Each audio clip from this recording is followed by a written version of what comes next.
Hi, and welcome to Psychology 1. I'm glad you remembered to be here for Memory Part 2. So, with the crowd chanting his name, Crosby, Crosby, a gold medal was slipped over Sidney Crosby's head and came to rest comfortably on his chest. Now, this was a fitting moment for the talented young hockey player from Cole Harbour in Nova Scotia, who scored the game-winning overtime goal against the American teams in the Olympic hockey team. And most of Canada erupted in a frenzy of emotion. Like Paul Henderson's goal of the century that was against the Russians in 1972, I remember that so well because we got time off of school to watch the game on TV. In fact, they had TVs in our classrooms to watch it in 1972. Crosby's goal would be remembered for many years to come by young and old hockey fans alike. The 2010 Olympics in Vancouver was a successful competition with the medal count for Canada at 14 gold, 7 silver, and 5 bronze. The success of the Canadian athletes has been attributed to several things, including increasing funding for training prior to the events, the location of the games in Canada, and the support of the Canadian fans at the events and cash incentives up to $20,000 for athletes who had gold medals. For professional hockey players like Sidney Crosby, who make $8 million a year, what possible motivation could another $20,000 be? However, for a young Canadian athlete like John Montgomery, he won the skeleton gold medal winner, and he's also a Georgian college graduate, who worked as a sales consultant and automobile auctioneer. $20,000 might be nearly half of a year's salary for him. So external motivating factors such as money are only part of each success story. One of roughly 2,600 athletes who participated in the Winter Games, they all have in common an internally motivated, intense desire to compete and to win their sport of choice.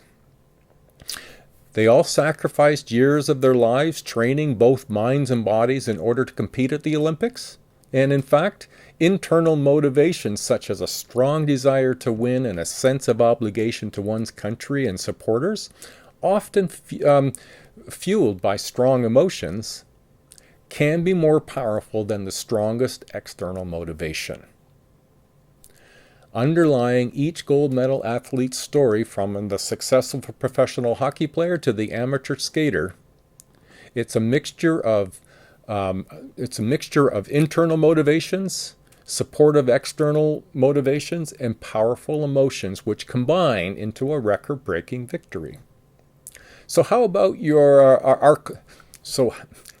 when our clock goes off in the morning? Do you jump out of bed, eager to meet the day?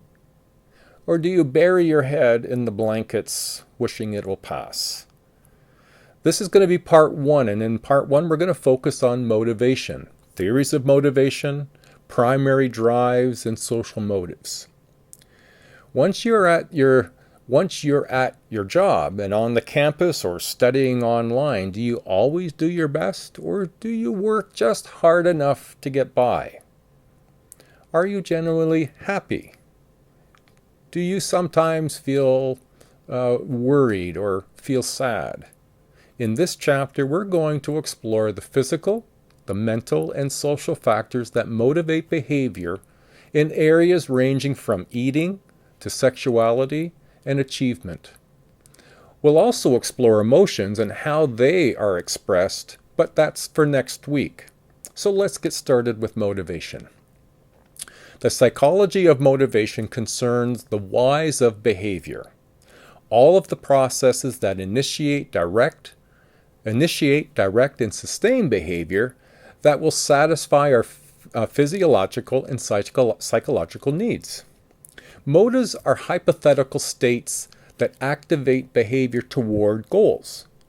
Motives may take the form of 1. Needs, 2. Drives, or 3. Incentives. We're going to start with needs, and there's 2 types of needs. There's physiological needs and psychological needs. Our physiological needs include anything that's necessary for our physical survival on this earth. Oxygen, food, and the likes. Whereas psychological needs include the needs of achievement, power, self-esteem, social approval, and a sense of belonging. Physiological and psychological needs differ. The psychological needs are not necessarily based on deprivation. Since our biological makeup is similar, we share similar physiological needs. Since we are influenced by our culture, our needs may be expressed in different ways. Learning enters into the psychological needs. Therefore, all learning can affect each individual a little differently. Needs give rise to the second element, which is drives, which arouse us to action. The physiological drives are the counterparts to physiological needs. The longer we deprive a drive, the stronger that drive tends to be. And then 3, the incentives, objects, persons, or situations viewed as capable of satisfying a need or as desirable for their own sake. For example, incentives could include money, food, sexually attractive person, social approval, and attention that can all act as incentives. Now, there are theories for motivation, and we're going to look at a few. Psychologists don't really agree about the precise nature of motivation. We'll start with the evolutionary perspective. Animals are naturally and neurally pre-wired to respond to certain stimuli in certain ways. Species-specific behaviors are called instincts or fixed action patterns. Instincts are genetically transmitted from generation to generation. William James and William McDougall argued that humans have instincts. They would describe or would label them as an instinct: love, sympathy, modesty, hunger, sex, and self-assertion. The question of whether humans have instincts is still unresolved. So we can't say with any certainty anything that's we could hang a hat on, if it were.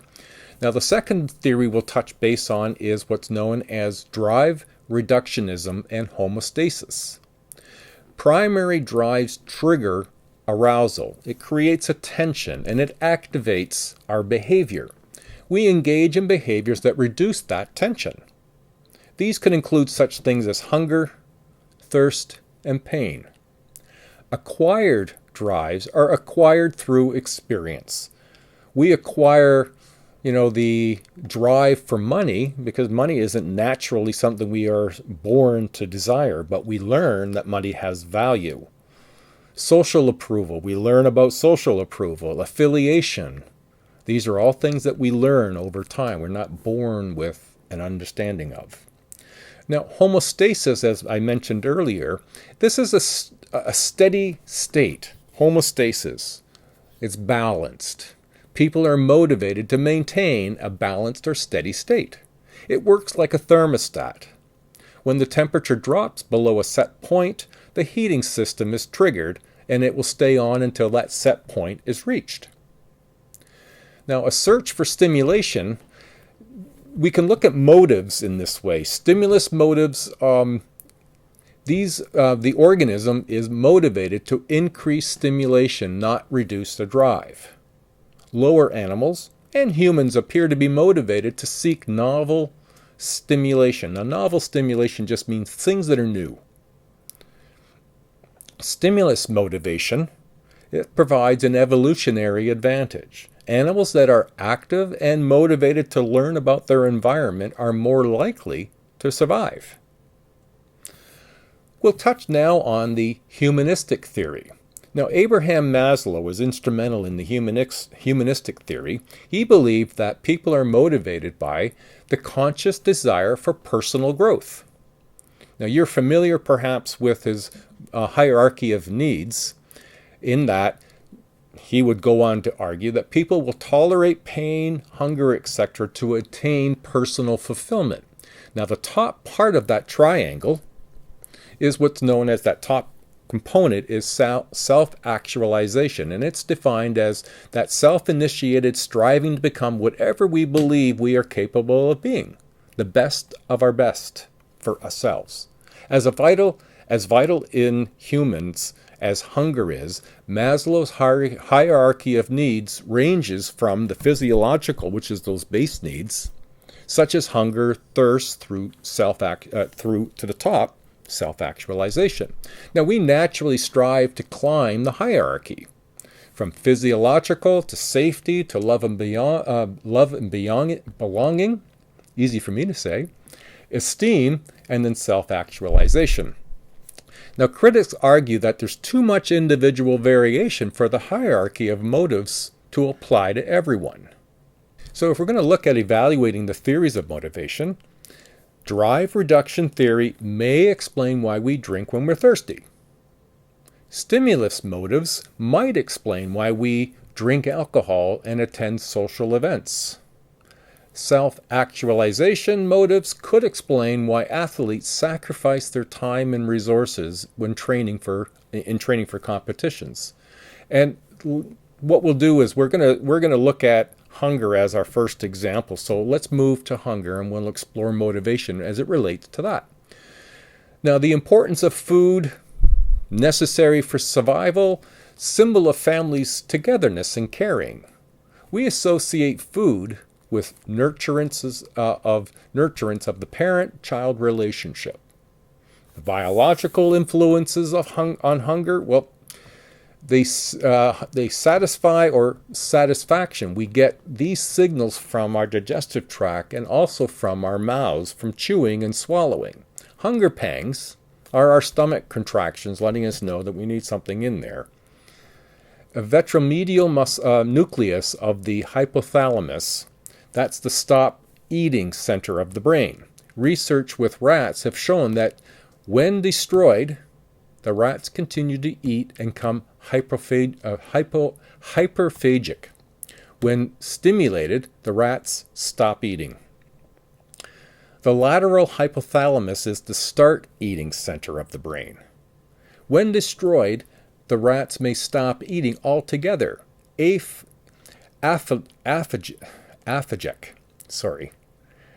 I practice some of these words, and then when I get going, I forget what I just practiced. I didn't do enough rehearsal.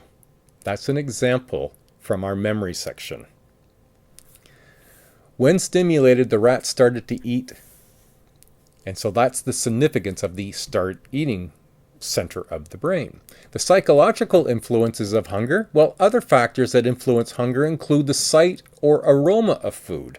Anxiety or depression can trigger that interest, and so can boredom.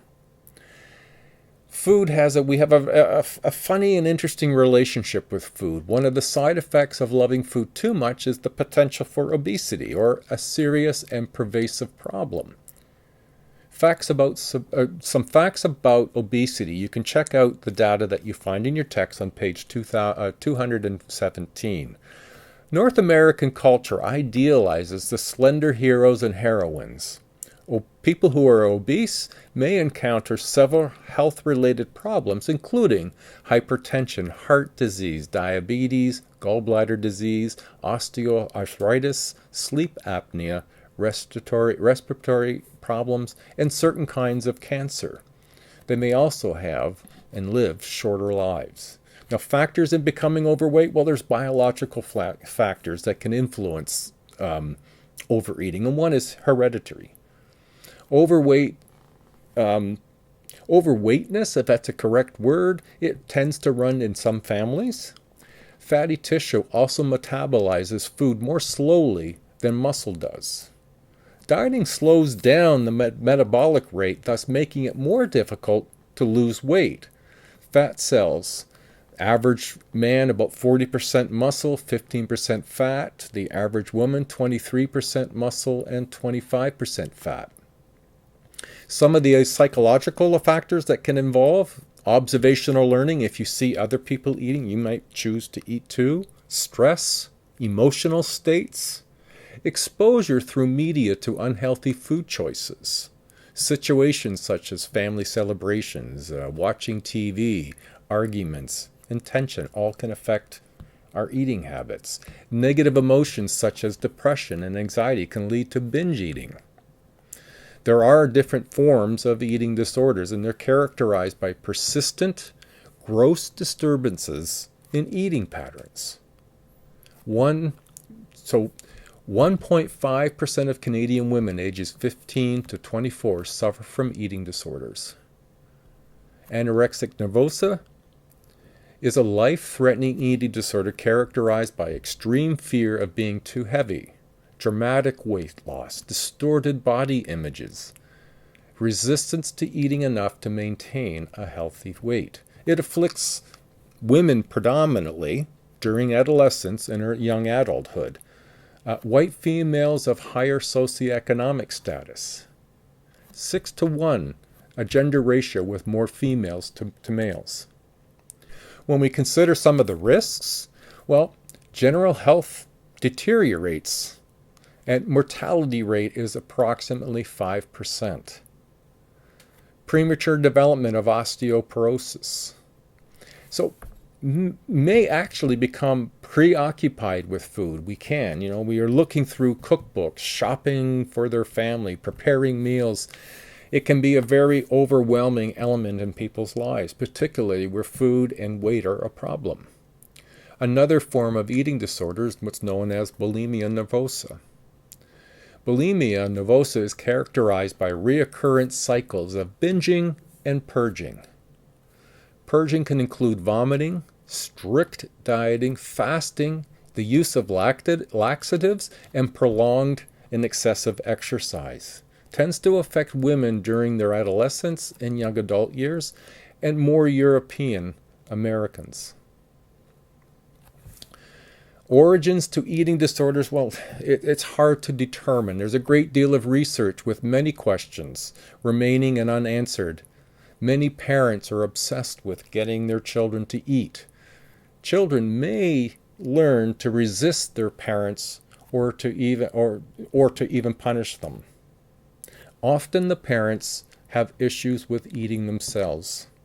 So some parents act out against their daughters, letting them know that they consider them unattractive and that they should slim down. And the family environment can be very negative as a result of all of this experience for all the participants.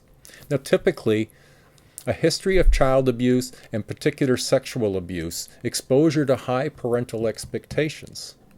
Now, there are some sociocultural features that can be influential here, and that slimness as the ideal is one of those things. In our fashion magazines, models tend to be 9% taller and 16% thinner than the typical woman. A BMI of lower than 18.5 is malnourished, and recent Miss Americas have come in at the BMI of 17. Now we're going to touch on another motivational area, and it's going to be sexual motivation. Now, sexual motivation may be natural, but it's strongly influenced by religious and moral beliefs and cultural traditions, folklore, and superstitions. What is considered normal depends on the society in which you live. Hormones and sexual motivation. Sex hormones fuel the sex drive. Testosterone replacement therapy increases the sex drive in males. Sex drive in women is also connected to testosterone levels. The most common sexual problem among women is the lack of sexual desire or interest. And sex hormones have activating effects. They affect the sex drive and promote sexual response. There was research done on female mice, and rats, cats, and dogs are receptive to males only during estrus, when females' sex hormones are plentiful. Now, there are sex hormones that also have an organizing effect. They motivate lower animals towards masculine or feminine mating patterns, and may have implications with sexual orientation. Many may masculinize or feminize the brain by creating predispositions consistent with some gender role tendencies. Now, sexual response, men tend to show more interest in sex than women do. Women may want to combine sex with a romantic relationship. And there are similarities to the biological response of males and females to sexual stimulation. Masters and Johnson's, going back into the 50s, I think, 50s and 60s, the changes that occur, well, they were looking at sexual response cycle and the changes that occur in the bodies of men and women as they become more sexually aroused. Vasocongestion is swelling of the genital tissues with blood. It causes an erection of the penis and swelling of the area surrounding the vaginal opening. Myotonia is a muscle tension, causes the facial grimaces, spasms, and hands and feet of the spasm of an orgasm. Erection and vaginal lubrication and orgasm are all reflexes. They all occur automatically in response to adequate sexual stimulation. The decision to enter a sexual relationship is voluntary. Phases of the sexual response cycle include excitement phase, plateau phase, orgasmic phase, and resolution phase. Details on these phases are in your textbook. Should you be interested in more clarification. The surveys on sexual behavior, well, Kinsey reports, a very famous group that made much research in the area of our sexual behavior. They report through the interviews with some 5,300 males and 5,940 females in the U.S. between 1938 and 1949, people were surprised to learn that the majority of males masturbated and engaged in sexual intercourse prior to marriage. Now remember the time frame, we're talking in the 1930s to the 40s. A significant minority of women engaged in these same behaviors. There's no way of knowing whether or not Kinsey's results accurately mirrored the general American sexual behavior at that time. They did find a positive link between the level of education and premarital sex. A recent government-sponsored study of Canadian youth tells an interesting story about sexually active teens in Canada. 1 in 5 grade 9 students report having sex at least once. The number increases to 1 in 4 for grade 10 students. It's consistent with data from adults. Canadian teenage boys report having a greater number of sex partners than teenage girls. The majority of Canadian high school teens are still choosing not to have sex. Reasons given for not having sex by grade 9 students include not feeling ready and wanting to be a virgin until marriage. Now, sexual orientation is a very big subject matter. There's a whole course. I teach a course on gender studies entirely on just gender and sex. Sexual orientation. The heterosexual orientation is the sexual attraction to people of the other sex. That's heterosexual. Homosexual orientation is an attraction to and an interest in forming romantic relationships with people of their own sex. And then, of course, bisexual people are attracted to both females and males. Sexual orientation differs from sexual activity. Now, this is an incomplete list when we look at sexual orientation. However, there is a whole course, like I said, where we look at and explore in more detail sexual orientations. The origins of sexual orientation. Well, the Canadian Community Health Survey from 2017 found that 1.3% of men and 0.7% of women in Canada identified themselves as homosexual. Survey also revealed that 0.6% of men report being bisexual sexual orientation, whereas 0.9% of women do. Now, learning theorists, they look at the roles of factors for such as reinforcement and observational learning to explain some of that data, if you will. Reinforcement of sexual behavior with members of one's own sex. Critics suggest that individuals may become aware of their sexual orientation before engaging in any sexual activity. Research continues exploring possible links between orientation and sex hormones, prenatal hormone levels, and maternal stress. Much about the development of sexual orientation remains very speculative. Now we'll touch base on achievement motivation. Striving to get ahead, to make it, to invent. Assessment and motivation. Henry Murray developed a thematic appreciation test, or the TAT. The TAT contains cards with pictures and drawings that are subject to various interpretations. The subjects are to construct stories about the pictures that they see. Often these constructed stories can reveal various levels of achievement motivation. Extrinsic versus intrinsic motivations, as I mentioned in the introduction. Tangible awards can serve as incentives for maintaining good grades. That's the extrinsic. Related to performance goals, these incentives work better when students look upon incentives as signs that they are intelligent and capable. Learning goals tend to be related to more of an intrinsic motivation, understanding and enhancing your knowledge, satisfaction with self. Parents can help children develop learning goals by showing warmth and praising them for their efforts to learn, exposing them to novel and stimulating experiences, and encouraging persistence. Many of us strive to meet both performance and learning goals, and that's covering essentially achievement. Now, this is, as I mentioned at the very beginning of the semester, this is a survey course, so a lot of what we're getting is bits and pieces and light description of some of the important issues in psychology. Each of these chapters essentially is a study of psychology where you could take an entire course in. So I know this was kind of on the brief, but I hope it was helpful for you. Good luck, everybody, and in part 2, we're going to look at emotions. Bye now.